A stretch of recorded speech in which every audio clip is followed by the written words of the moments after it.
Hello everyone and welcome back to the long-awaited part 2 of the Husbando tier list. I put up a poll a while back and you all voted for this one saying it needs to be redone. So we're going to do the Husbando tier list first and then we're going to do the Waifu one next in the next video. So I'm here joined by Blue again. Welcome back, Blue. How's it going? Are you ready to rank Husbandos again, Link? Not really, but we're going to have to figure it out. You better be ready. I mean, I played through all the game now, so I feel like it'll be pretty interesting to rate them now and then go back and look at the previous video and see what we had said about them and how we were totally wrong. I mean, I remember a little bit of what I said, and I know for a fact that I have some different opinions on certain characters. Yeah, and then there's a certain character that's not here anymore. For obvious reasons. For obvious reasons that will be covered in the next video.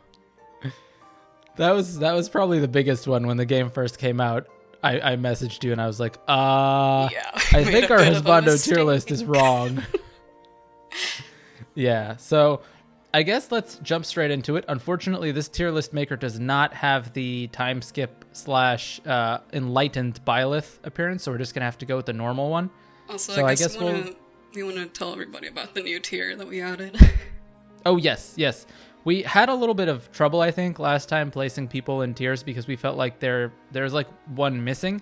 So we added in a new tier between one night stand and boyfriend material, and we called it friends with benefits because I think that's where that fits, right? All right. So that's it. Otherwise, all the other tiers are exactly the same. And we'll just hop right into it. So, we're starting out with Byleth. What do you think, Blue? Probably the same as we said last time, for the most part, because Byleth doesn't really have much of a personality. So, again, like going off of looks again, I think he's pretty hot again. I haven't changed my opinion on that. And just his position, again, like, it's basically the same opinion that I had last time. Like, I really like the fact that, hey, it's a teacher, you know, he's got his life together already. Like, guy has experience in battle. So I think that's pretty attractive. On top of the fact that he has a bit of infamy surrounding him, you know, like the fact that he has that title of the Ashen Demon, I think that's a pretty cool thing and might attract a couple girls here and there. Being kind of a famous mercenary. And let's not forget to mention that he does eventually become the Archbishop or whatever, yeah, so like extreme position of power. Or the King of Fodlan. Right. So I mean, yeah, that's a pretty highly desirable.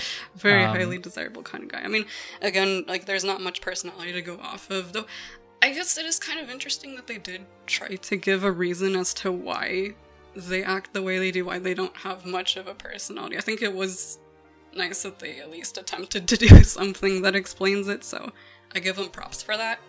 I guess. I mean, I think you and I have a difference of opinion here, but I think Byleth's ending at the end of the Edelgard route is the best one for him / her, whatever gender you decide to choose, and it really gives that explanation there, but also sort of the implication, or that it's going to be sort of a new start for this character's personality. So I would have been interested to see how that would differ.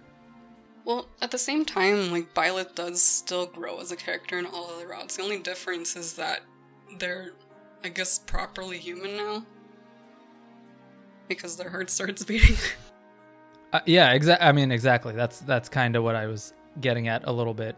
But yeah, but at the same time, again, even on other routes, they do start to become, you know, like they start to grow and actually have more human emotion. Yeah, I guess so. Either way, I don't think it goes up. I mean, last time we had him at boyfriend material. I don't think he goes up, but I don't think he goes down either. I'd keep him a boyfriend material. Okay, I think that's fair. All right, so next up is someone who we actually had in the friend zone tier last time. And I think we have probably drastically changed our opinions on Hubert since then. I know I have. So I guess I'll start this one off. I think Hubert is one of the best characters in this entire game. he just grows so much. He's very driven. He doesn't only have that creepy aura that he gave off before we knew the game came off. Like, eventually, as you get to know him, you'll notice that he's actually kind of caring. He can be a little bit empathetic. I know his support with Bernadetta kind of showcases a little bit of his softer side. I really love his supports with Shamir. I think those show like his badass side as well. I just think he overall, just from every single angle, grows into a much more developed and fleshed out character. Not to mention his design actually looks really cool too.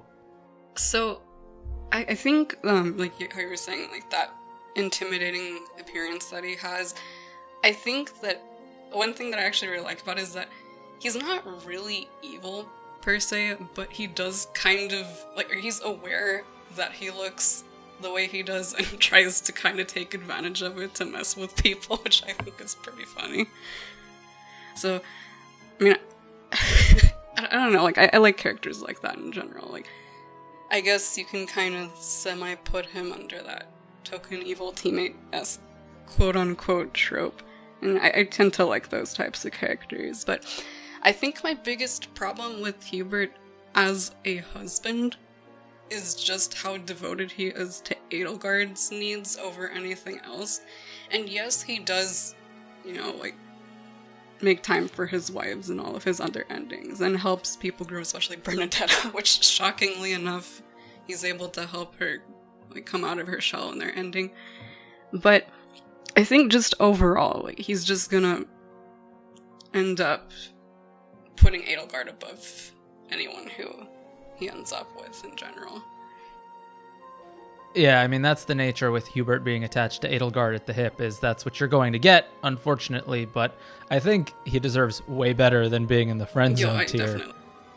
Honestly, and I think I would... yeah, like, he's a really good guy, honestly, and he does have a lot of qualities that I like. I do like the fact that even though he's the quote-unquote evil-looking guy, he does have standards. He does have a distaste for those and those who slip under the dark, so he has a pretty good head on his shoulders. And yeah, like, he is that type of person who will, like, do a bit of the whole, like, hey, like, this is for your best interest. I don't care if it's not what you want to do. Like, I think it's best for you. I think that's a pretty good thing for him. Yeah, so where would you place him? Let's see. I don't know if I would put him under boyfriend material. Just I because... would. Again, just because I think, like, he's gonna focus more on Edelgard a bit more. I mean, that's the only reason I wouldn't put him at S rank, to be honest. Yeah, like, I wouldn't put him in S rank. Like, I would... I don't know if... Would I put him in Friends with Benefits? That's the thing. He's a little bit more than that. Do we have to add another tier? No, we're not adding another tier. You know, I guess boyfriend material does work because at the same time, like, yes, he's devoted to you, but not in the marriage devotion kind of way. Right. So yeah. Yeah, I think that's a good spot for him. So our next character is also another one that we had him pretty high up, I think. Last time we had him at boyfriend material, but I think my views have, like, on this character, he's probably my favorite character in all of Three Houses, is Ferdinand. And I don't know what you think about how much he's changed. We had him at boyfriend material last time. I don't know what you think, Blue. I'm kind of in a similar position as last time, because I really do like Ferdinand. I do like all of his supports with other characters. I like the fact that he will go out of his way to help other people, even if he doesn't know why he's upsetting certain people. Like, I like the fact that he does have that air of nobility to him. Like, hey, I have to right this wrong. I have to do this for people. It's kind of my duty to do so. And like I said, I think that's a pretty admirable trait for him. Also, again, I still love that confidence that he has, but again, it's kind of that issue of people just don't take him as seriously. So, I mean, in his pre-time skip maybe, but post-time skip, like, especially in the church route where he takes a little bit more of a defined leadership role there, he really excels, and especially in his supports. Like, he's very commanding. He becomes very understanding One of the major things is like, obviously we've already talked about this, but his support with Dorothea, where previously he'd had his certain vision on people who aren't nobles, and then at the end he becomes a very understanding person. And it's not just towards Dorothea, it's completely across the board towards all the other characters as well. It's just a consistent theme with Ferdinand. Yeah, and again, I think I'm going to probably keep saying this about how I want to go back to what I've said in the shipping video about a lot of these characters, because it's a lot of the same opinion that I have there. I do like the fact that he does have a very different perspective than Dorothea on that little allegory that she came up with, or that comparison to the bee. That he can still find a different way to look at it, but still have, I guess, a similar connotation, in a way. Because he's still kind of saying, like, okay, here's a bad thing about me. Like, I'm taking a lot of stuff from other people because I'm a noble, even though that's not where she was coming from. But he can still kind of see, like, hey, this is, like, I can see at least some kinds of wrongs that I might have committed. So I'm gonna try to right them. Right, he is a very changed man, and I think honestly in the long term, especially with him being a noble and a lord and someone who eventually gets a great position in every single one of his endings, I think that also makes him a very desirable aspect on the market. Not to mention he's got that Arvis hair, so come on, like, Honestly, I'm not sure which I think is more attractive. I like both of his designs, really. Though he does have receding hairline. Yeah, I don't know. Yeah, I get maybe. I think that joke is pretty funny, but I don't know if it really is that or not. Yeah, it's hard to tell. Let's just say no, it's just the artist. It's hard. Yeah, it's hard to tell sometimes. I do think it's a funny meme though. But I do like his outfit, his post-time skip outfit. I think that one looks much better than the regular Officers Academy one. Yeah, I think maybe go. Husband. S rank. Yeah, I would definitely put Ferdinand in like the S rank tier now. He goes up, he changes in so many different ways, and keeping him where he is would just kind of be, highway robbery at this point. So yeah, okay, Ferdinand over. Next up is also another one who drastically changed my opinion on him, and that is Mr. Linhart. So what do you think about Mr. Linhart, Blue? Honestly, I don't have much of a different opinion on him, because while I do kind of find that bluntness relatable, and that's going to come up later in another character analysis, but the thing that kind of bothers me about Linhart is that even though he does end up growing, there is still that initial hump that you have to go over, where he does come off as very insensitive and only kind of cares about his own interests most of the time. And yes, like I said, like, he does grow in his post-time skip supports, especially like the Lysithea one, where like he has to decide, hey, what's better? Should I like value the life of this person, or should I, like further my own interests and understanding of Crest? But that's the thing. I'm not sure where I would put him, because again, it just takes a while for him to grow. And I think if you're barely starting to get to know him, like, he's not going to come off in a very positive light at first, so just those first impressions are kind of an issue. Right, and he's also someone who's got a lot of personal conflicts within himself. It's very much the conflict of, what do I want to do for a living? I don't want to follow what my family is doing. I just want to grow for myself, and it comes off more as, he gives that vibe that he's like lazy and that he's a meme and that he's sleepy, whereas he's actually very intelligent. And when he tries, I think in his support with Petra, where he tells her like how to change the angle of her strikes and stuff like that, and it actually works, and it's just like theories that he's giving her. He's very, very, very intelligent.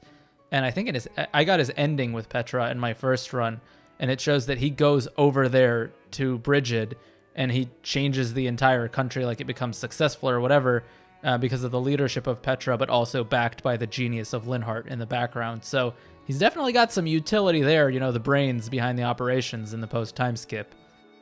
I also think that there is at least somewhat of a sensitive side to him kind of early on, especially in his Dorothea support, where, he overhears those two guys talking about her and saying all of these nasty things about her, but he kind of, like, not necessarily backs her up, because he doesn't really talk to them, but it's very clear is that he's, I guess, upset about what they're saying about her and doesn't believe it's true. So I think it's very obvious that he does care about his friends, but again, he's just very self-indulgent at first. So I guess, I mean, we got to figure out where we're going to place him. Last time we had him in One Night Stand. Is this the case where we use the new tier, where he's not necessarily boyfriend material, but he still goes up kind of a tier in a way? I think so. Just because, again, he is a very interesting character and does grow during the time skip, but I wouldn't date this person. I mean, I guess that's fair. All right, moving on to the next one is Kaspar. And Kaspar, I feel like I'm saying this for every single character, but Kaspar is another one that kind of grows a little bit more than what we had him at previously. The last time we had him at friend-zoned. So, I mean, I'll take this one to start. I think Kaspar pre-time skip would continue to be had at friend-zoned. I think Kaspar post-time skip is much more, trying to understand other people's opinions and where they're coming from. And it really shows in his supports with Shamir and Petra, because he feels like, in a way, he's responsible for the deaths of their people in the war that they had with the Empire a long time ago, because his dad is the military affairs minister for the Empire, and so he feels like he's the one responsible for that, and he really can't let that go until he really understands that they don't have any hate against him specifically. And maybe this is more of a bonus to their personalities as well, but I feel like him trying to work hard and prove himself, but also, sort of have some, how do I want to say this? Closure about certain people and making sure that everything is right with everyone kind of increases his value as a character. I kind of want to sort of disagree, at least in terms of the Petra support, because, I get that he wants to take responsibility for what his family has done, but at the same time, you can turn it around, because what he says to Petra is that, if the exact same thing had happened in her case and her dad was the one that killed his dad, he wouldn't have been able to forgive her, even though it wasn't her fault. So it kind of backfires in a sense for him. He's just so caught up in that idea of, I guess, you are your family and you represent them. And I think, another thing that kind of bothers me about Kaspar, well, I don't want to say bothers me, but I guess, it's just a very apparent quality of him that he's very, I guess, I don't want to say attention-seeking, from his dad, sort of because he has that almost middle child syndrome, even though he's not really a middle child, but, you kind of get that feel from him, especially early on, because he's really excited to hear that his dad has come to watch the mock battle and everything, and he wants to prove himself to other people, and yes, that is a very, good quality. He wants to, work hard to show, how good he can be, but I think he's just so caught up in his own family that it might come off as a problem. Yeah, I guess. I mean, I don't think he drastically improves. I don't know if he stays in friend zone or not, but I think he does improve as a character a little bit more than we had given him sort of credit for. He's not a complete hothead. Yes, he gets that early on, but you do kind of see that growth, especially post time skip. But you also kind of see it even early on that he, I don't want to bring up the Dorothea support too much, but she brings out a lot of stuff in certain people, but yeah, one thing I did like about their supports is that he's not, what's the word, I guess, he's not oblivious, is one thing, because, typically these kinds of characters, the hothead character, you get that whole, shonen protagonist thing, they tend to be very oblivious, but I think, he's very aware of a lot of things, he catches on to a lot of her flirting and everything, so, he's not stupid, so I think that's a plus for him, but yeah, and I guess what another thing that she mentions with him is he's actually a very approachable person because of, his position. He's not, overtly noble or anything like that. He's kind of a regular dude, which makes him a lot easier to talk to, so that's kind of a plus. Yeah, he's a nice guy. I don't know where I'd put him. I mean, I think maybe in the one-night stand tier might not be a bad idea. Would you go higher? Because he's a cool guy, though. That's the thing. So, like, I would be friends with him, so maybe friends with benefits. I mean, I think that's fair. I'm kind of like drifting in between the two tiers. So I'd be willing to go a tier higher for him. That sounds good to me. All right, so that's all the Black Eagles boys out of the way. Now to get to your favorite Blue, the Blue Lions characters. And we're starting off with Mr. Rage Mode, the Master of Madness himself, Dimitri. I have kind of conflicting opinions on post-time skip Dimitri, but I'll let you start this one off since I took Kaspar first. Oh boy. So Dimitri, he's gonna be a bit of an interesting one to talk about. So I know we put him in S rank ASAP tier, but so I think my biggest problem with Dimitri is that he's a victim of rushed development for this game.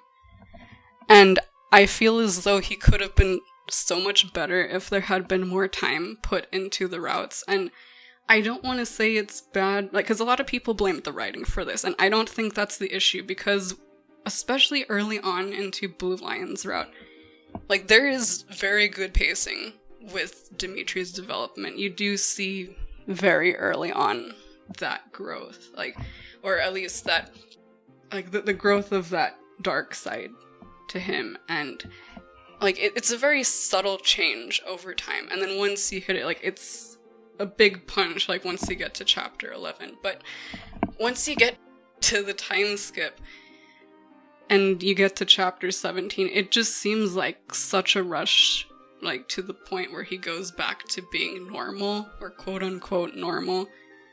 And again, I don't think that's the fault of the writing itself. I think it's a problem with how many chapters there were, and I feel as though the writers probably wanted to do more with him than what they actually did. So I think that's really what ends up bringing him down, at least in terms of our tier list, because there's a lot of good things going for him, and aside from having that dark side to him, there are, like, the good sides to him. He has that strong sense of justice, but it does end up getting clouded by, like, his sense of revenge and everything like that. But and there's one thing I wanted to bring up as well, that my issue is that a lot of people, I think, wouldn't be interested in Dimitri if he wasn't the main character.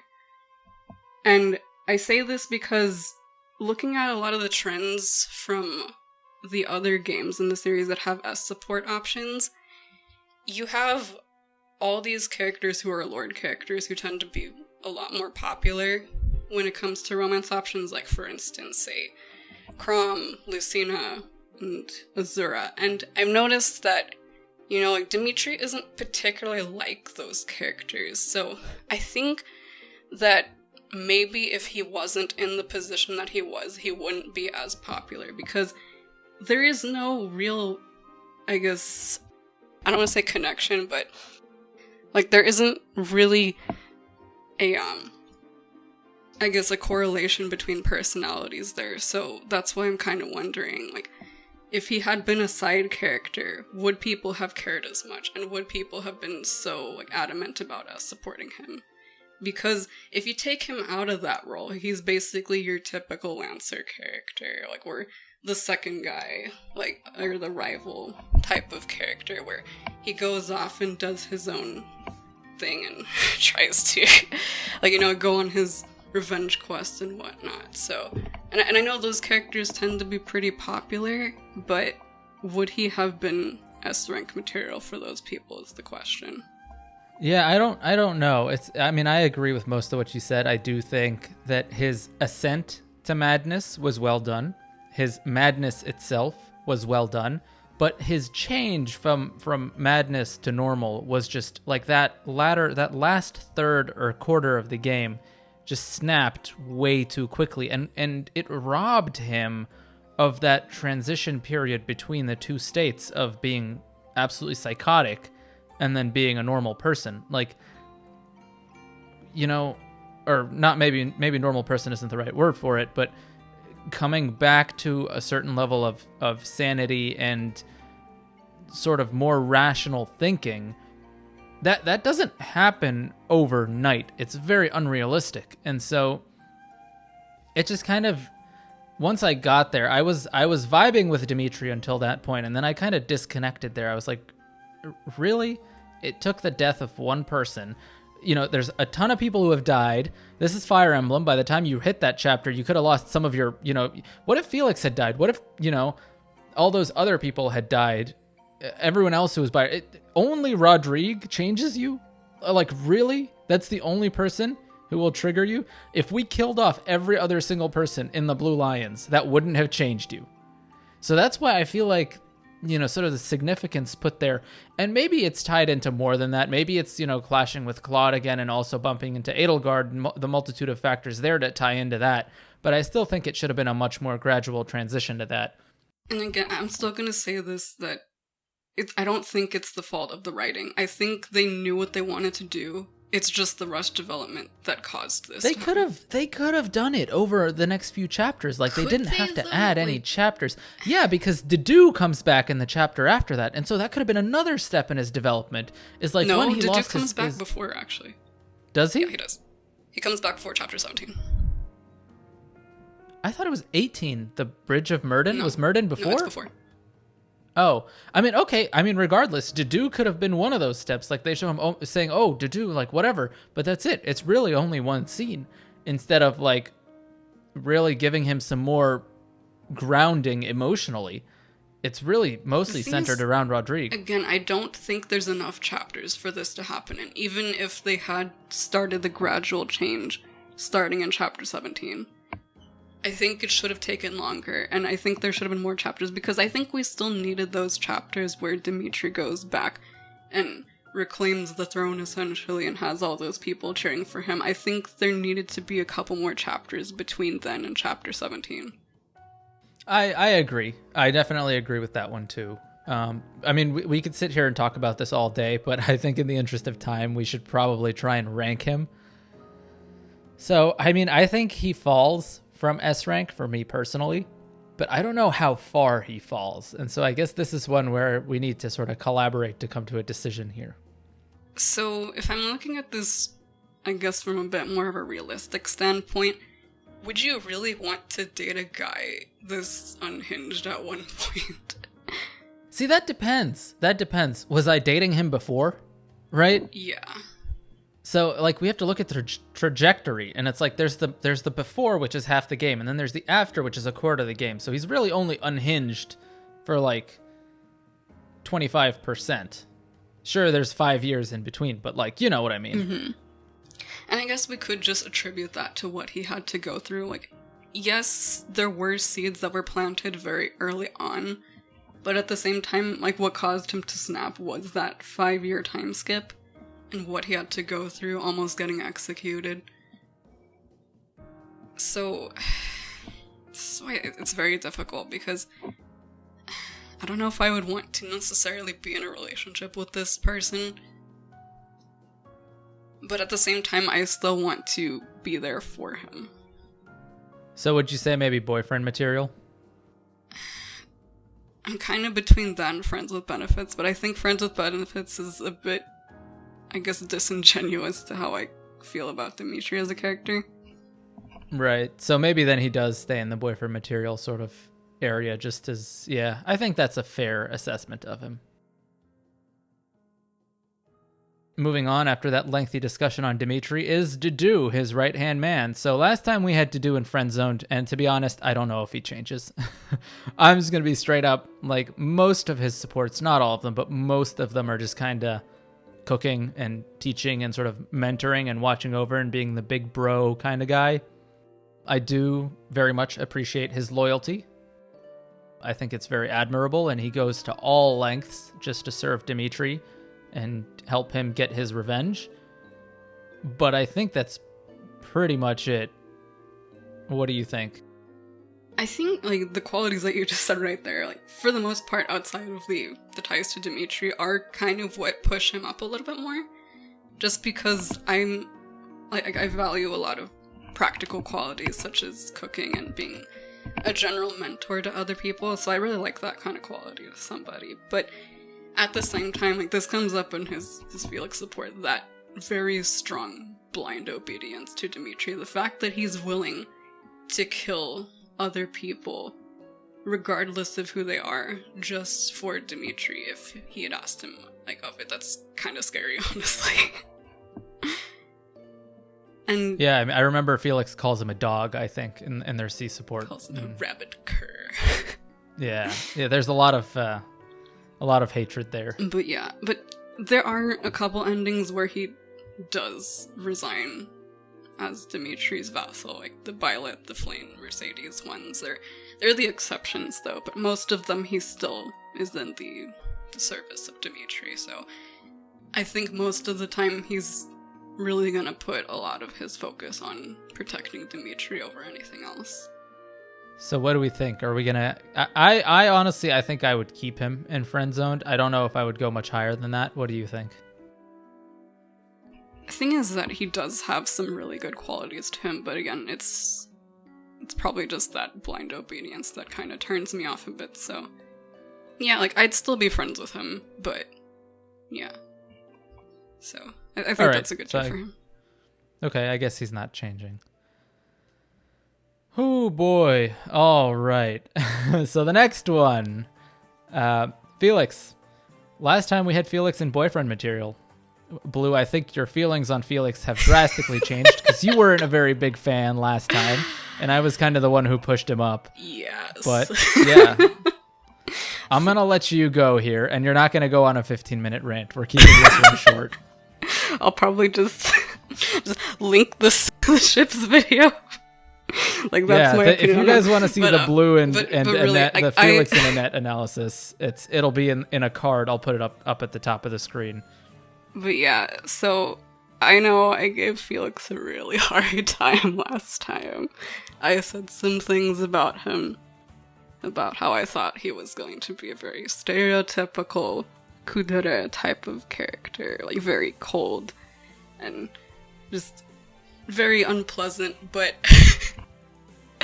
as much, and I know this is going to sound pretty crazy, but as much as I really love a certain character who's coming up, I think Felix is probably my favorite character in this entire game. Like, I think he's honestly the most relatable person here. Like, I really like the fact he doesn't mince his words with other people. And yes, he comes off as disrespectful, but I think we really need a Felix in our lives to call us out on, like, things that we do that just... Again, most of my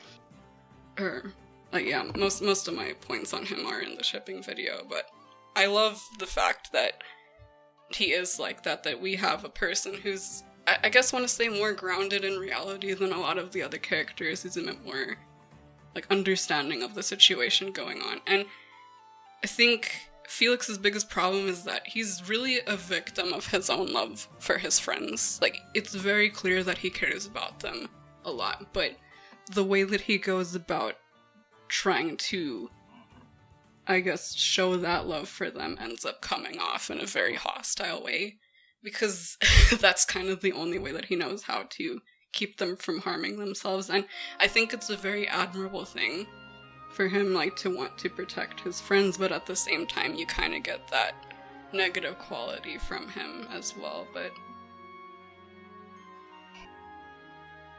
I don't know where, I don't know where I agree. Put him, though. That's the thing, because I love his character, but I mean, you've already seen the shipping video, so you already know what I think. We put him in boyfriend material last time. I don't know that he necessarily has to go up. I think he at least maintains his status. Honestly, like, it's somewhere between that and S rank, because of the fact that he is generally very supportive of whoever he marries. And will go out of his way to help them out. And for better or worse, burn it down. I'll let you have this one. You can choose, because I might not let you have the next one. Excuse me? You are going to let me have the next one. You better. We'll see. So, I really don't know. Like, I kind of want to put him in S rank, but I'm not sure. I'm okay with putting him in S rank. Because I think he's a really good guy, and you really need somebody like that in your life. All right, we're putting him in S rank. Because we can give it to one person from each house. Or multiple. We'll see. Speaking of which, the next character is the one that Blue adamantly put her foot down and insisted would be the S rank character that she had in our last video because she loved Ashe, and I think that continues to be the sentiment in this one. But before she goes on gushing about Ashe, I'm going to say I actually wasn't too impressed with Ashe in general. I felt like his character kind of just, for the most part, stayed the same post-time skip, and maybe I'm missing some things that Blue's going to correct me on, but, you know, he was a good dude before, and he stayed a pretty good dude after, who was all about, you know, loyalty and chivalry and trying to do the right thing, while also being pretty cool because he had an interesting backstory. But aside from that, I didn't really see any wow factor from him. But feel free to correct me on that one, Blue. I mean, you're not wrong saying that he doesn't change, because I think that it's fine the way he is. He does have all those qualities that I really love in people. Just generally friendly person, again, practical, like that's a huge thing for me. The fact that he's really good at cooking and haggling, and very modest about it too, like in his Petra support. Like, he doesn't really think a lot of his skills are as good as other people think they are.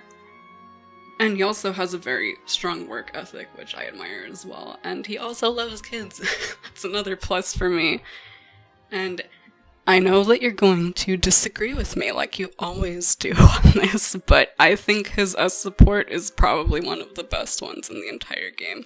And his voice actor did an absolutely amazing job at making it come off as a very nervous, like, stuttery mess and everything. I thought it was absolutely adorable. Also, I want to add that I think he is incredibly attractive post-time skip. He is gorgeous. I love him. And I'm not going to let you put him anywhere below S rank, Link. I'm sorry. All right, just putting him in invisible tier here and moving on. Just kidding. I honestly really don't know. I'm conflicted. Like, I would definitely put him in the upper ranks because he's a very caring and emotional people. But maybe it's just because of me. This is a it's not you, it's me thing.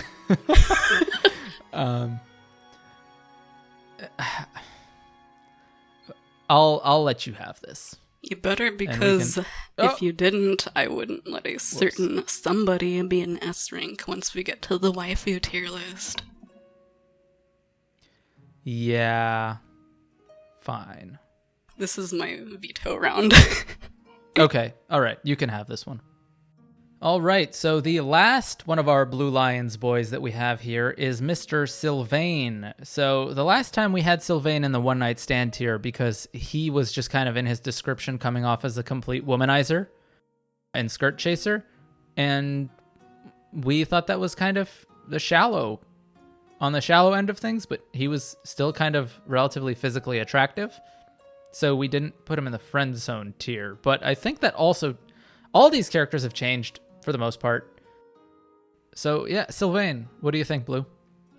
So, I'm actually very surprised by what they did with Sylvain. I think they did a really good job with his character. I really like the fact that he's a lot smarter than he comes off as, and he's very painfully aware of the position he's in with his crest. And I want to say, because I don't think I brought this up in the shipping tier, or the top 10 ships video, but I think a lot of what he does is very, like, self-sabotaging, and he has a bit of self-loathing to him. Which is why he does all these things. Like, as much as he doesn't really care for the women that he's dating, like, it almost feels as though he's harming himself. Well, I think it's more of a I'm going to use you before you use me kind of mantra that he's got going on. But I think in the end, like, it really is just, and I don't know how else to put this, but, like, it's almost like he hates himself in a way. Like, he hates what his crest has done to him and how it's affected him in his relationships with other people. And he's just almost kind of given up in a sense, which is why I think very few girls actually have the potential to marry him, because he really needs that type of person who understands where he's coming from. Right, I agree. Sylvain is definitely one of those people who is, before the game released, we had a certain opinion on, and then after you really dive into sort of his supports and his development, you kind of see like, oh, this is why he is how he is. It doesn't make it completely valid, but at the same time, when you see sort of the change in the development over time, you go, all right, this guy is a good character. I can get behind this. Because really, he's ultimately a good guy, but is very much bound by this problem with crests. And I think what also sort of bumps him up is just how much of an active role he takes post-game to change the opinions of nobles because of how it's affected him and other people. And I do like the fact that it says in a lot of his endings, despite the fact that many of his children didn't have crests, he loved them all equally. Well, he kind of has to, otherwise his entire character development doesn't make sense. Well, I mean, like, that's kind of why it's part of his growth, so... Right, again, right. I like that about him. But honestly, I think I'd put him in Friends with Benefits because I think he's a really good guy, but in the end, he might not necessarily be the one for you, because I think was you really going to say that exact thing. You kind of need to be in that same mindset that he is. I completely agree with you there. I was going to say Sylvain needs to find the match for him, otherwise it doesn't really work. So I think that tier assessment there is good. He goes up a tier, but he doesn't go up too many, mostly because of who he is, and I think that's okay.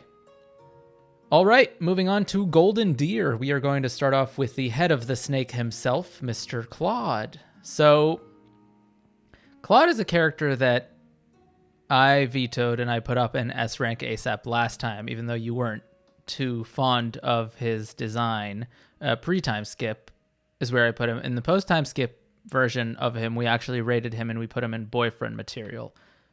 But now that we have a little bit more information about Claude, I think he definitely still stays in one of those two top tiers, but I have to wonder a little bit whether or not he stays in the S rank tier, because I like Claude.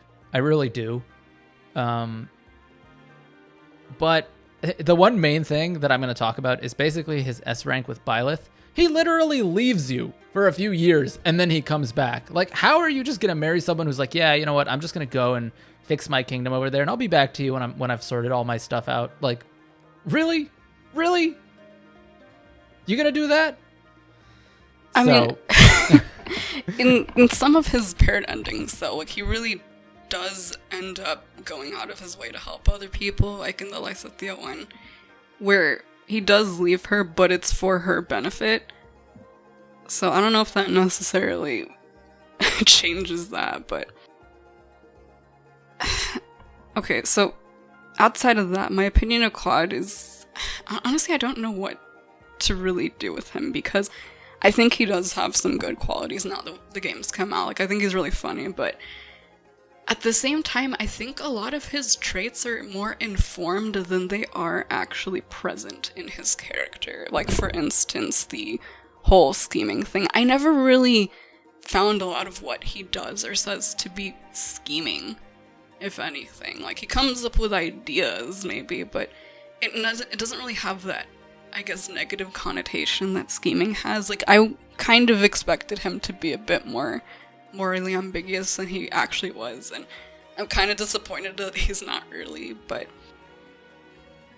Though, I think that there's one thing, I'm not sure how intentional this is, and I brought this up again in the shipping video, where I think one of the, I guess, I don't want to say quote-unquote scheming things, but, like, one of the things that he might sort of tend to do, maybe unintentionally by the writers, is kind of skirt around issues a lot of the time. Like, when he's talking with Hilda, he tells her things about his family, but a lot of the time it's just kind of like extraneous information. It's not really, you know, like meaty information about who they are, because if he had told her outright, oh, by the way, my dad's Elmira, and that's kind of a huge deal. So it's kind of a way to I guess, like, beat around the bush in a way, like, hey, I'm giving you information that you asked for, but I'm not going to really tell you everything.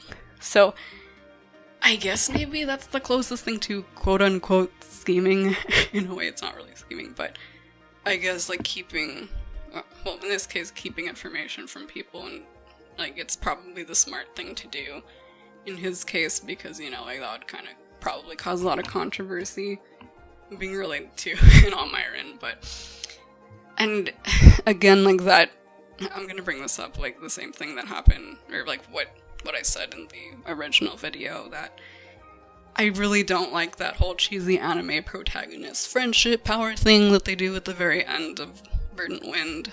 I really don't like that. That's just a new thing, though. I'm not on the S rank train. I'm just gonna say this outright. I can see the argument of keeping him in boyfriend material, but I'm definitely not on the S rank train anymore for Claude. I'm somewhere between friends with benefits and boyfriend material. Listen, I think if I put him any lower than boyfriend material, I'm going to be shot outside on the streets, okay? So this is me protecting myself a little bit. We're going to keep him in boyfriend material, and I'm going to keep myself safe. Is that okay? Yeah, that's fine. All right. So next character, someone I think we both have really, really grown to admire. We went as far as to put him in the invisible tier, and I think this character just completely, surpassed expectations, not only for myself, not only for you, but for every single other person in the entirety of the Fire Emblem fan base. That's Lorenz. I'm going to turn it over to you. You can start this one off. I'm going to start by saying I'm so sorry. I'm so sorry, Lorenz, for saying such bad things about you, because I really, really like him. Like, he is kind of that sort of equivalent to Ferdinand in this case, but also a bit more innocently insensitive, as I brought up before in the shipping video. But I think, again, like, he has a very strong moral ethic, and he wants to help other people, and I think is very self-sacrificing, because, like, as much as he kind of comes off as, oh, like, I don't want to marry commoners, like, in a way he kind of does for some cases, but he really wants to put the needs of the people and his family over his own wants in the end. But, I mean, sure, he does end up getting married to them anyways, but I think that sense of duty is what really is the highlight of his character for me, like, and just how much, like, he isn't, I guess, a egotistical noble, like, as much as he kind of seems to come off as one. Like, he really does care about the common folk, and he does have maybe a bit of a skewed sort of, I guess, view on them, and it comes up in a couple of supports, but I think he really is coming from the right place when he wants to. Yeah. I totally agree. I think he realizes that there is a somewhat of an establishment between commoners and nobles, and there's that relationship that is like both, you got to give some to get some from both sides of it. I forget which one of his supports. I think it's the B support with Ferdinand, or maybe it was with someone else, where he says that, the commoners willingly give to the nobles, and then the nobles protect the commoners. Maybe it's Leone. Yeah, I think that's the Leone support. It's the Leone support, which is also an excellent support. But yeah, I think, like, I would probably go as far as to say Lorenz was invisible pre-time skip, or before the game released. I think he probably would go up to the S rank tier just after this. He's just such a great character. Yeah, I would agree. So there you go. We had someone pre-release in invisible, and he moved all the way to the top of the list. That is impressive. Someone who likely will not move, or might even move down, depending on what we think. Maybe he won't move, is the next character, and that's Raphael. Raphael was very, I'm strong and I'm tough, and I like to eat food before the game released, and he kind of just stayed that way. He didn't really change. We see a little bit of, some heartfelt moments with him really caring about his sister and how she does, and knowing his role in that he is the bronze and his sister is the brains of the operation. But other than that, it's like, his support with Kaspar, where he tells him to eat so much, or his support with Dimitri, where he just goes off and runs around a mountain carrying a rock or whatever it is, just doing dumb stuff, which is great. He can be a nice comic relief character. And I do think he's pretty fun, but at the same time, I think this guy stays in the friend-zoned section easily. Yeah, I'd probably have to agree with that, because he's probably one of the few gimmick characters in this game, which is kind of saying something considering that, we've had some past cases of having quite a few gimmick characters, but I think it's kind of nice maybe to, I don't want to say to have one of those characters on occasion, just for the comic relief, just to take out of all those super serious supports, but at the same time, I don't think this is really someone you'd want to go out with necessarily. He's just kind of that guy that you hang out with sometimes and maybe just get sort of tired of after a while just because of how boisterous he is. And yes, he does have a couple of serious supports, like the one with Ignatz, where he doesn't really blame him for what happened to his parents or anything like that. So he does have those moments where he can just have a proper serious conversation with somebody, but for the most part, it's just the gimmick of wanting to eat food and become stronger and just kind of being a loud dude in general. Yep, I agree. So I think we're just going to keep him in the friend zone tiered. Okay, next one is one that I'm not entirely sure how I want to rank. It's Ignatz. I don't know. What do you think, Blue?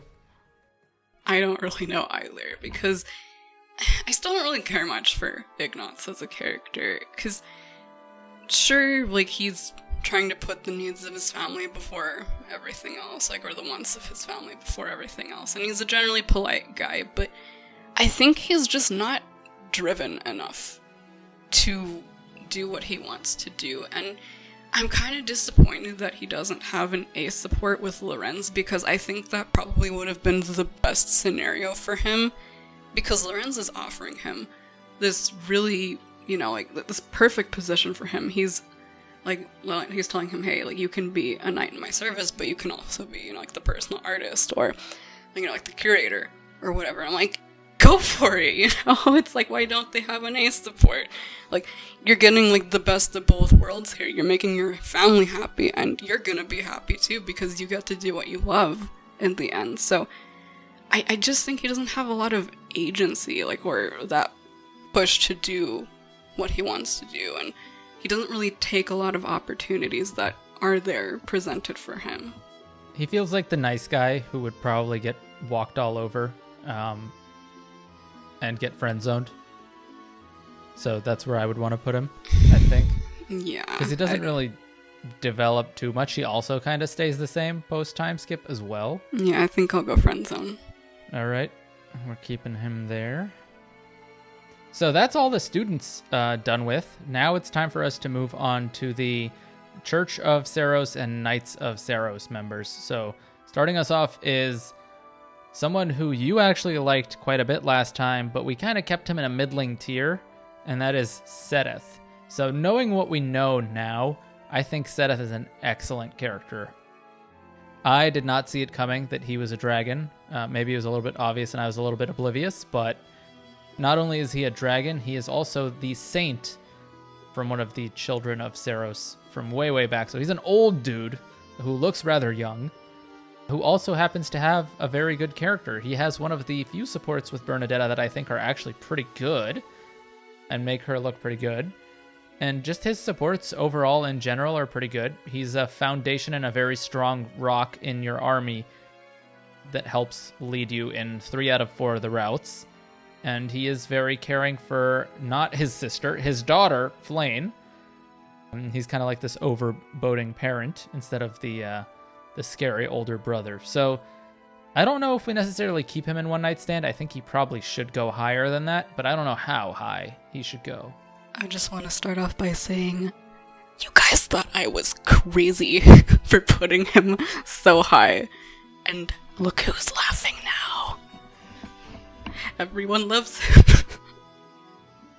And yeah, I pretty much agree with you on everything. He's a generally really wholesome guy in general, and I just love that about him. Again, caring about the kids, making those little books for them and everything. I think that's really sweet, and he basically acts like a father figure to a lot of people. He imparts a lot of wisdom to other characters, like Felix, for instance, when he's talking about how much he should value his friends. And yes, he's kind of overbearing at points, but it's not really unreasonable. Like, especially considering what happens to Flame early on in the story.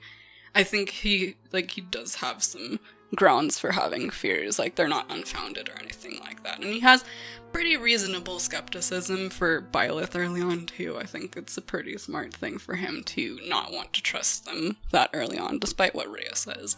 Well, Rhea knows something that he doesn't, so... Yes, but, again, from an outsider perspective in his case, what I'm saying is I reasonable. agree with the fact that he's mistrusting, because he doesn't know what she does.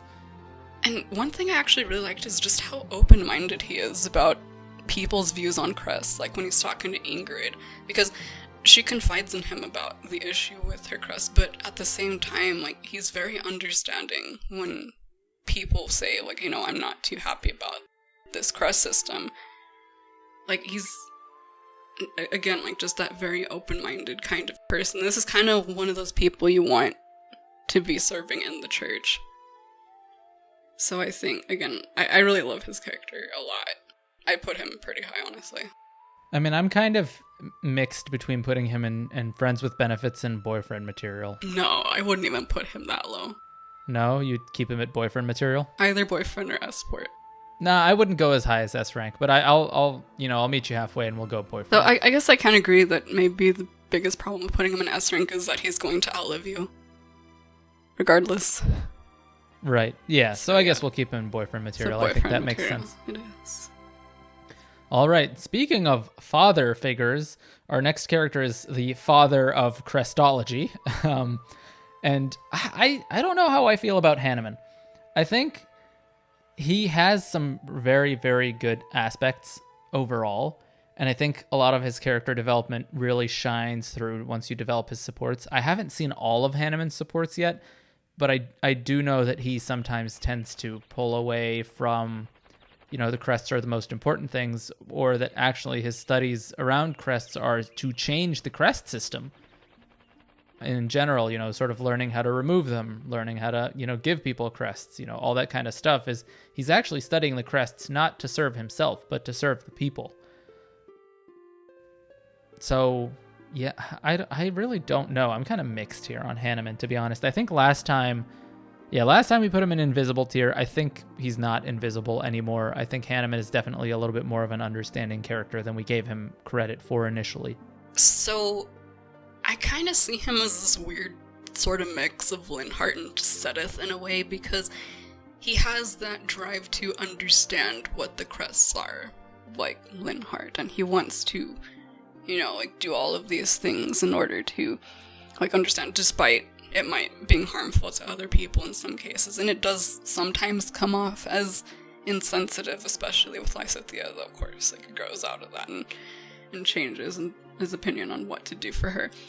But he also has that Seteth quality to him. He's a very, fatherly figure to other people and imparts wisdom to others. And, while, again, he might be lacking in empathy at points, he does, in certain supports, like the Edelgard support, where, he understands how this affects other people because of what happened to his sister. How, she wasn't able to bear children with crests because she didn't have crests.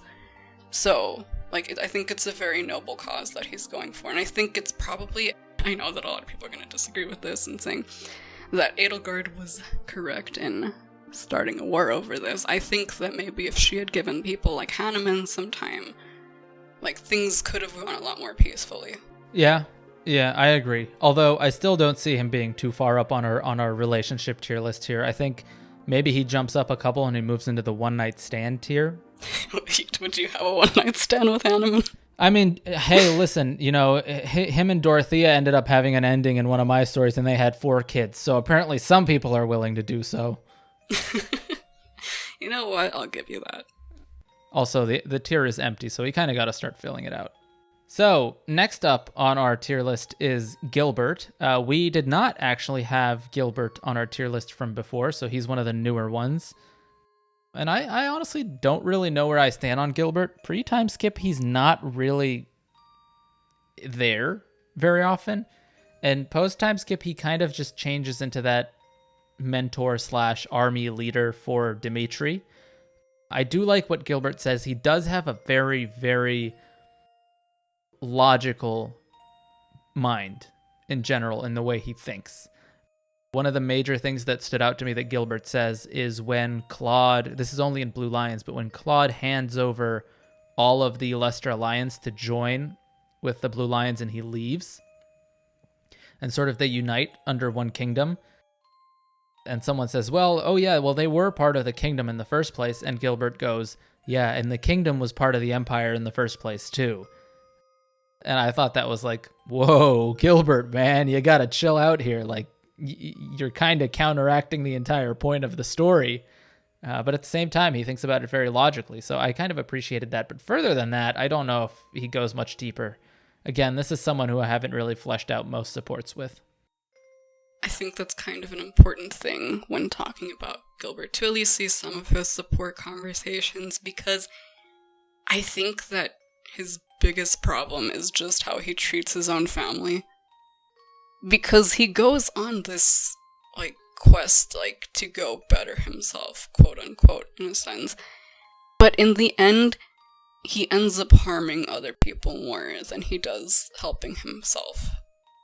Because, sure, he feels guilty about what happened to Dimitri's dad and everyone else during the tragedy of Dusker, but at what cost does he, at what cost are his actions of going off and, trying to, I guess, better himself in a way?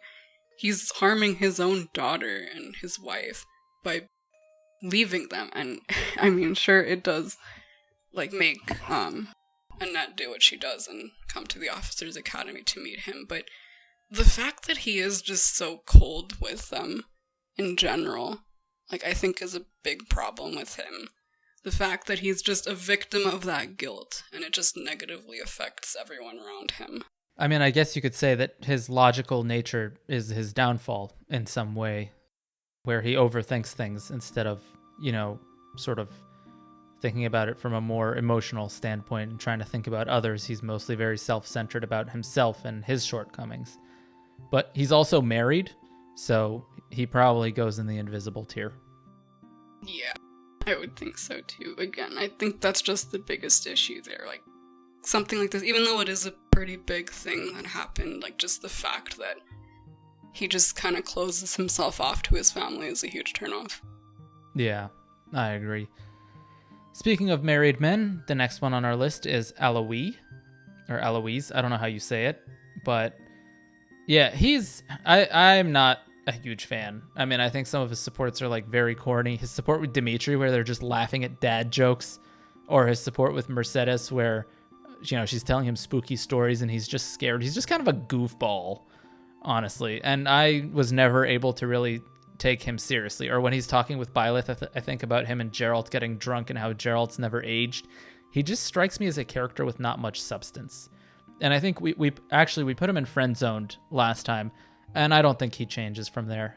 Yeah, neither do I. I think that's pretty much most of his character, just the dad jokes. But at the same time, he does bring Bernadetta out of her shell, even if, I don't want to say unintentionally, but just because he reminds her of her uncle.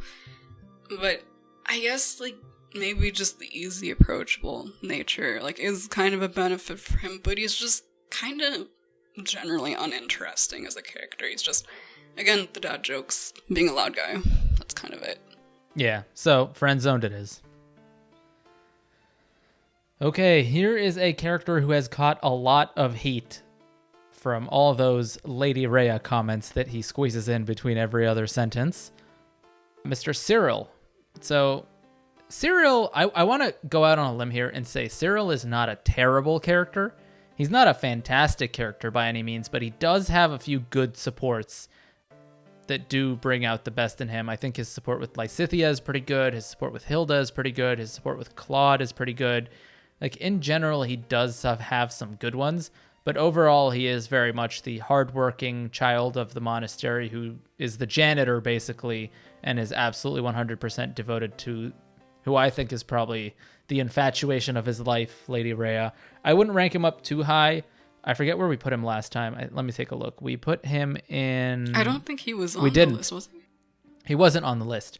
My first inclinations would be to put him in invisible tier, but I think he does deserve a tiny little bit more than that. Maybe this is the kind of guy who you have a one-night stand with, and then you wake up and you realize he's texting Lady Rhea the entire morning or something like that, you know, and you're just like, all right, no, you know what? He's illiterate, though. He can't text, remember? He'll draw pictures of her. Who's the one who teaches him how to write? Is it... it might be Rhea, but he can't... No, Hilda, I think, teaches him how to write. I don't know, actually, though. One of the characters... No, it's Lysithea. Lysithea is the one who teaches him how to write. He does become literate. But for the most part, he's illiterate. Right, but he can grow into that if you send him down that support chain. Mm-hmm. But you get the point.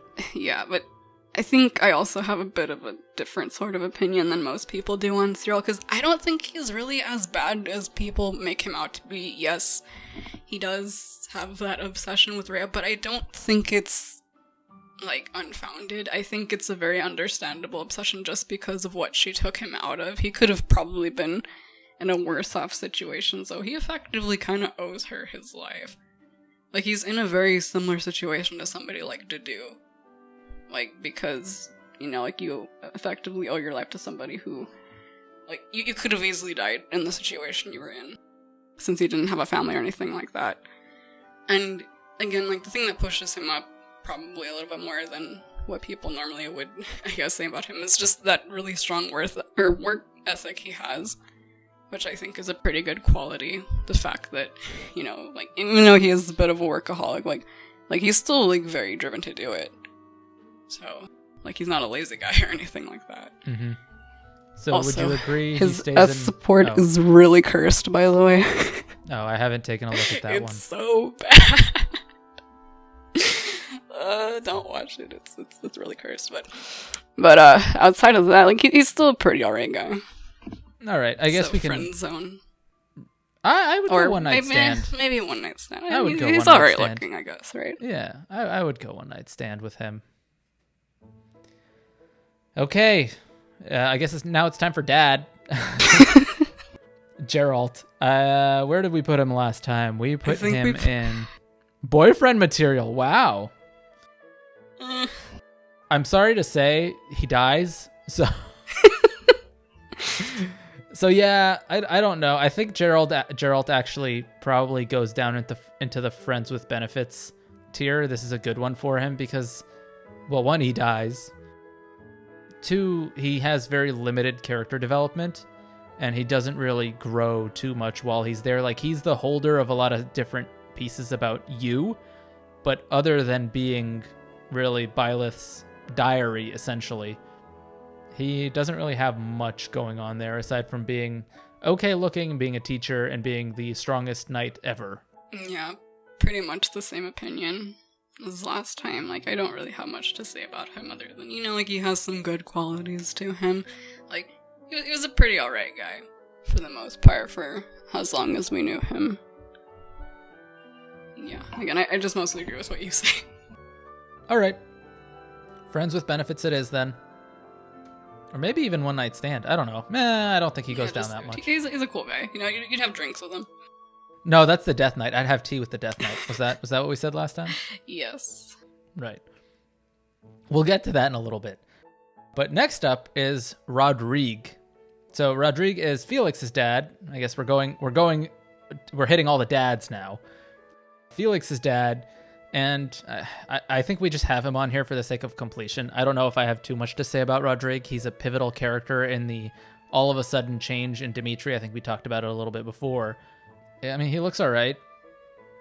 Is that what Felix is going to look like when he's older? I mean, maybe. Some receding hairline up there to bring the joke up again. Here's the thing. Like, Felix doesn't even know how to part his own hair, so who knows where this hairline is gonna be. That's valid. That's valid. Yeah, I don't really have much to say on Rodrigue.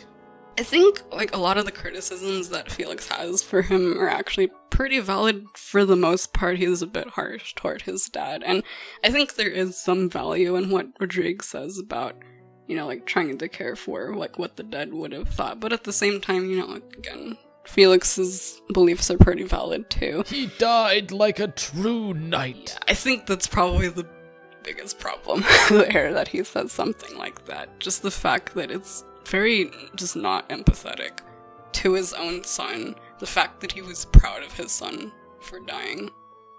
Like, you'd think you'd be a little bit, more upset about it. Unless it's his way of coping. I was just about to say, what if it's his way of masking his grief and sort of, being in denial that, but we won't really know that. Well, yeah, exactly. He doesn't have any development. I mean, this is why I feel like someone like Rodrigue should have been a recruitable character. Even if he was going to die for plot relevance, I still think he should have been recruitable and he should have had some supports. Him and someone like Judith or someone like Nader or whatever his name is, like these characters that kind of show up sparingly, should have been like recruitable or in some way or form had like limited availability, just to help flesh them out a little bit more. Because, someone like Rodrigue here, I mean, we can talk a little bit about him because he's got plot relevance, but there's really not much else to say. Yeah. Where would I? Because, I mean, Felix is pretty good looking, so maybe one night stand. Yeah, I agree. I think I'd put him there. This is the kind of guy who you think looks attractive, and you meet him at a night out, and you wake up the next day and you realize he's your friend's dad. And you're like, oh, oops. Oops, yeah, big time. So, and then you never go back. Yeah, so I think that's accurate. Okay, the next one up is, I don't remember, what's his name again? Dimitri's dad? It's Lambert. Lambert, yeah, Lambert's up next. Again, he's just on here for completion's sake. There's really nothing to say about him. I think, we're kind of getting sort of into the lightning round a little bit. Yeah. So, I mean, no, because we're going to go into the villains in a little bit, and there's a little bit more to say about those. Well, but it's coming up soon. Yeah. So, I guess this is the last of the adult... I mean, he's a non-church character, I guess. He's not even a character in the story. He's shows up on a flashback. Dead guy. That's kind of it. We don't really know much about him. We know nothing about him, so let's just rate him on his looks. He looks pretty good. He looks pretty alright. Yeah. I mean, that's a Dimitri look, so...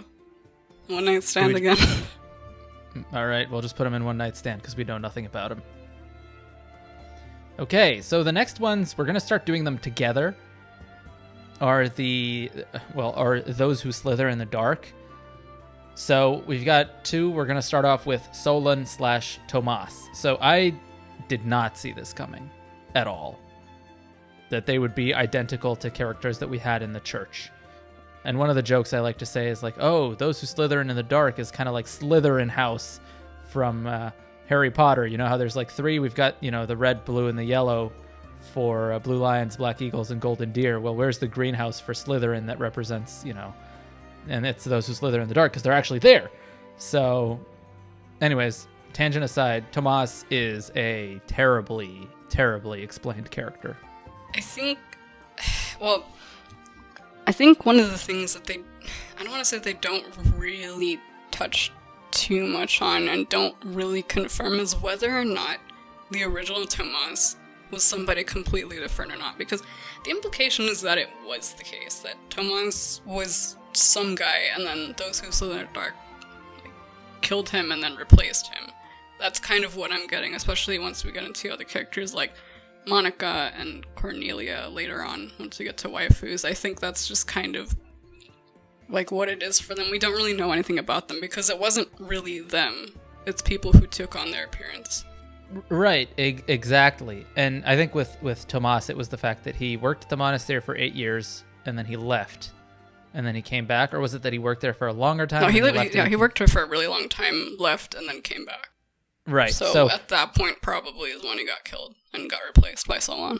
Yeah, so it's implied that that's where he gets replaced. But I think those who slither in the dark in general are just terribly explained characters. I forget where we rated Solon. Hang on. In Invisible. I think he stays there. Yeah.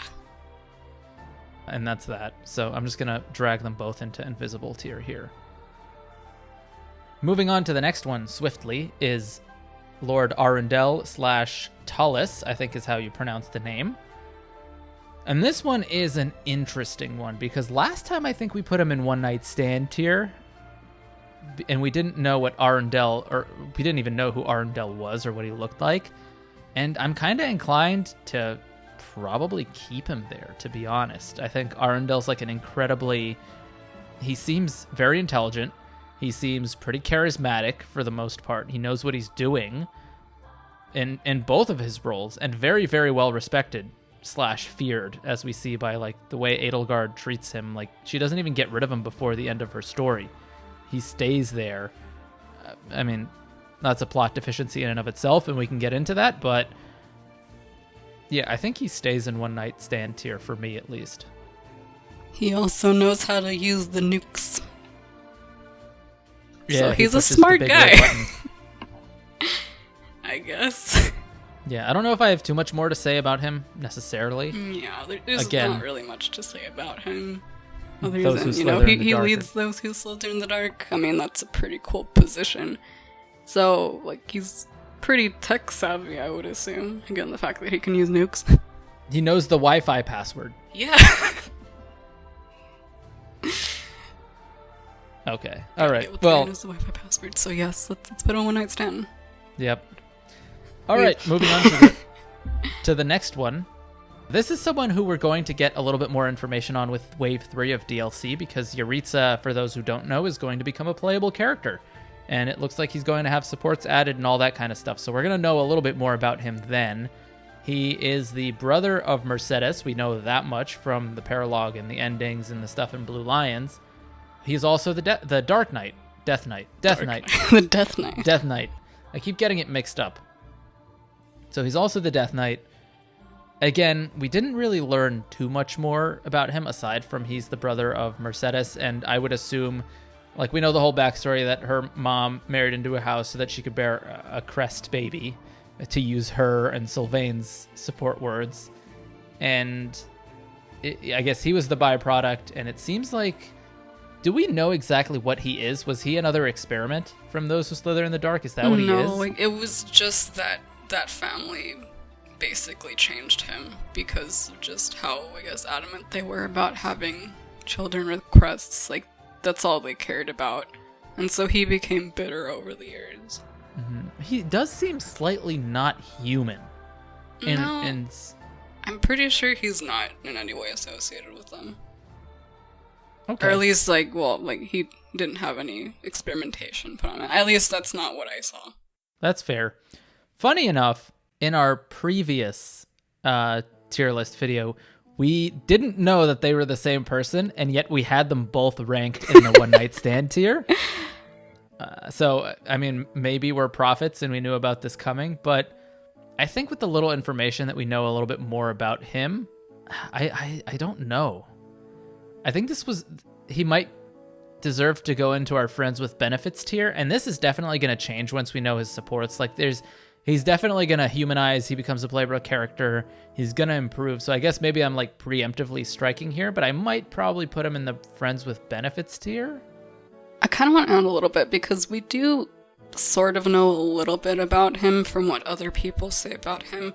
For instance, that one conversation, like, early on into the Edelgard arc, Crimson Flower route. I think it's chapter 14, I think. Once you go into the monastery, you actually learn from Manuela that he profusely apologized to her for stabbing her. So, he's not that bad of a guy.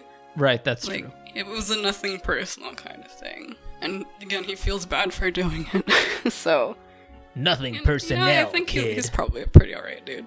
Yeah, so I guess friends with benefits, and then this one is a TBD based on his supports to come. Cool. And the Death Knight also looks badass. So. Mm-hmm. All right, so now we're getting into our lightning round, where we're just gonna explain a bunch of characters who have sprites and who exist but aren't necessarily very important or don't get very big screen time. So we're gonna try and go through this relatively quickly. The first one is Randolph. He's Kaspar's uncle? Yeah. Even though he doesn't look that much older than he is, but whatever, this is anime, so they all look much younger than they are. Well, actually, no, it's because his mother, he was already born when his mother remarried Kaspar's grandfather. Oh, I see. Okay. Yeah. That makes more sense now. They're not actually related from what can tell. Yeah. So, I mean, he is actually very much like Kaspar, obviously with less of character development because he's not playable. This is another character who I would have liked to see as a playable character for a little bit. But he's a hardworking dude who's trying to work his way up in the army and the empire, and that's pretty much it. He's got a younger sister who he really cares for and is very endearing towards. But other than that, there's not much to talk about. Yeah, that's pretty much it. Like, he seems like a nice guy. Like, you get a couple of lines here and there, Crimson Flower out, but he does seem, again, like a caring dude. Very I'd probably put him in the kind of guy. I'd put him in the friends with benefits tier. Yeah, I'll go with that. All right. The next one is Nadir the Undefeated, although we do end up defeating him a billion times, so he shouldn't really have that title. But yeah, he's Almiran. He's very rugged, like big burly dude. I know Blue's going to say she hates the facial hair. I don't like the facial hair, okay? Yep. I can't change my opinion on that. I mean, that's fair. And we really don't know much about him either, other than the fact that he is basically Claude's retainer and he takes care of him a lot. I mean, that's kind of the thing that semi-boosts him, I guess. Like, also just the fact that he was Dare the Undefeated. That's a pretty, cool title to have. Girls would be kind of interested in that, maybe. Yeah. I mean, you definitely at least, give him a one-night stand to see whether or not he's undefeated in those as well. Sure. But other than that, I don't know how much further. Do you have any other opinions? I can't get over that. No. Undefeated. You're undefeated on the battlefield, but are you undefeated in bed? Haha. All right, I'm just going to put him in one night stand tier, and we're going to move on. The next one's Nemesis. He's a zombie. He is a zombie, so if you're into necrophilia, then I no, guess that's thank you. But I mean, we can talk about, I guess, pre-dead Nemesis. Maybe we can't. I don't know. I mean, what else? Like, what really is there to say other than he fought Rhea, I guess, and he lost. I mean, I guess you could make the argument that the problem is that we don't really know the full story, especially from the side of those who slither in the dark, because the implication was that these dragons weren't originally from this planet or whatever. So, they are kind of intruders, I guess. So, maybe it's not, I guess, a bad thing that he tried to fight them off. I don't know. Yeah, I don't know either. The story is kind of unclear on this from that regard, and I would have loved to see a little bit more direct information on it. But yeah, we don't really see much of Nemesis. He is a dead guy. I mean, I don't know why really we're talking about dead him. Guys, so no, I wouldn't either. He'd probably just kill you anyways. He's just running around killing everyone. So yeah, I think I put Nemesis in invisible tier. Okay, the next one is an absolute meme. It is Ferdinand's dad, but this is also token Three Houses Oliver. Like, this is literally discount. Look at him. He does look like him. It's literally Oliver. Like, they played straight into the memes here. And it's just really funny when Edelgard is in her ascension scene, and she's like getting crowned, and he comes up and he's like, "Yeah, I'm Duke von Eyre," and she kind of goes, "Look, no, you're Duke von Fired. That's what you are." Basically that.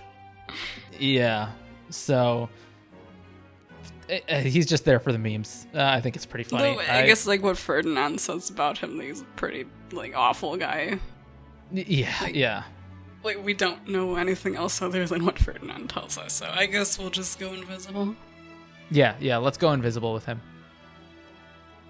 He's just there for the memes. If this was a meme tier list, he'd be at the top, just so I satisfy the memers, okay?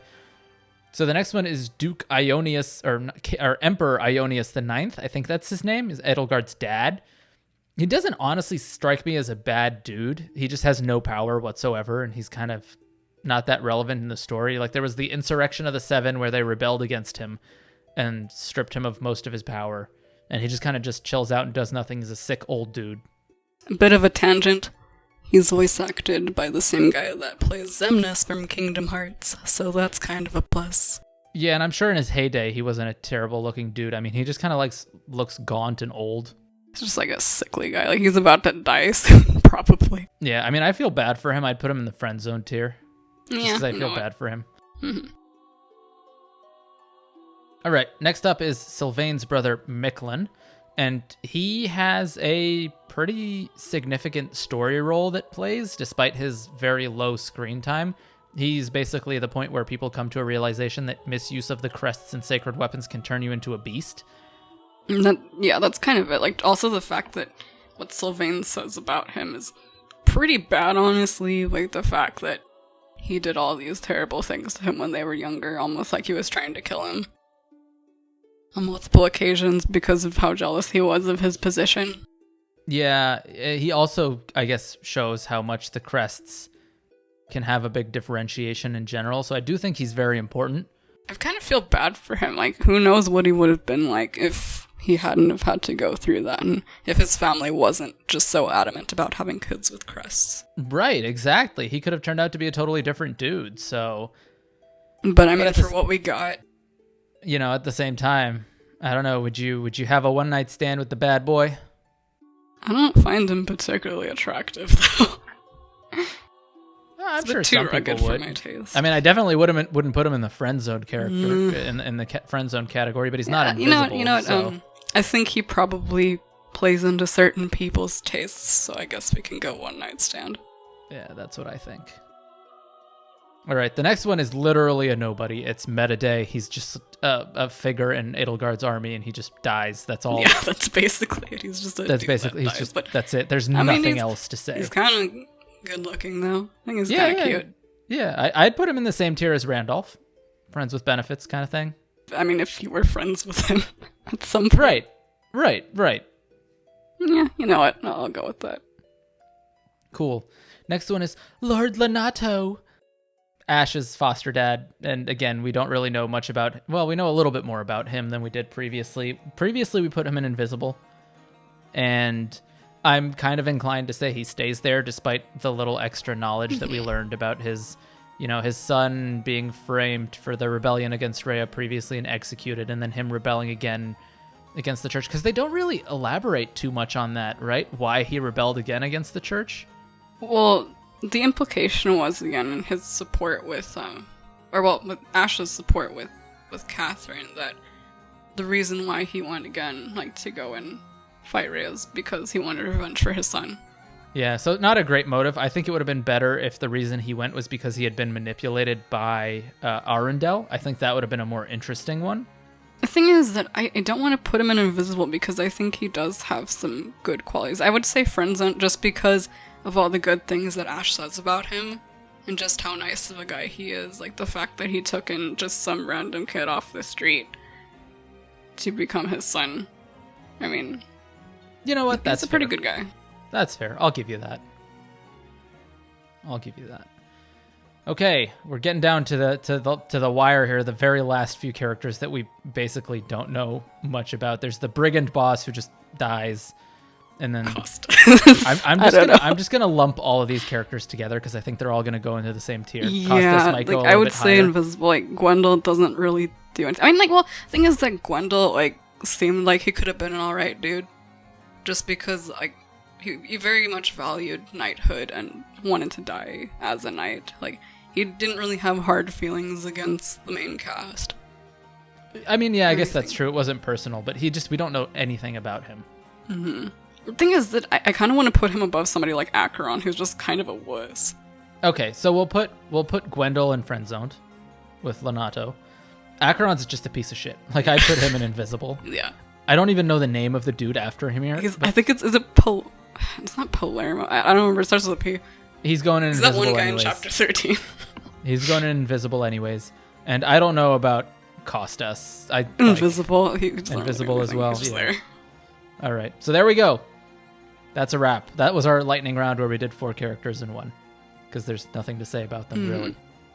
So I guess looking at it, it is pretty evenly distributed. I think it's a pretty fair distribution. Like, at the very top, we've only got 4 in the S rank, We've got 5 in the boyfriend material, and then from there on, the rest is kind of equal with almost 8 in every tier, except the friend-zoned one has 7. So I think we did a pretty good job. But I don't know. Any last words, Blue? So I know that you had that whole thing where somebody got mad, or somebody was gonna get mad that we put Hanuman solo. Somebody's gonna get mad that we put Acheron solo. You know what's gonna be there. Yeah, I want to see the Acheron fans. Where are you guys at? Please, please. The unironic fans of Duke von Eyre. Okay, the Duke von Eyre fans are real. I'm with those guys. No, but the unironic ones, though. I guess. Or the... No, you know what? I was going to say something, and I'm not going to say it. Never mind. What? I was going to say something, and I'm not going to say it. I'm just going to leave it at that. Because I just don't want the comments section to be filled with that. Right. Anyways, let us know in the comments what your top tier S-rank characters are, and whether or not you agree with the tier list and why. And I guess coming up after this one is going to be the top tier waifus video, so stay tuned for that one. So yeah, I'll see you guys in the next one. Peace.